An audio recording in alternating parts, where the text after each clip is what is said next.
దేవుడు దర్శించే సమయం, మనిషితో దేవుడు మాట్లాడే సమయం, మనిషి దర్శనాలు, దేవుని యొక్క ప్రత్యక్షత పొందుకునే సమయమే ఆరాధన.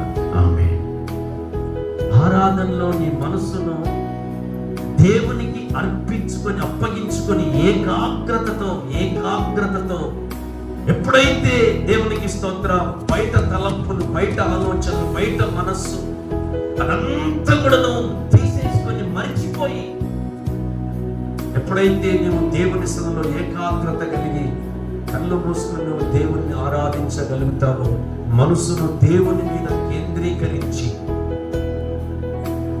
ఆరాధనలో ఎప్పుడైతే నువ్వు విరిగిపోతావో, ఆరాధనలో ఎప్పుడైతే నువ్వు విరిగి నలిగిన హృదయంతో దేవుణ్ణి ఆరాధన చేస్తావో, అప్పుడు నీ జీవితంలో దేవుని యొక్క కార్యము జరగడం ప్రారంభం.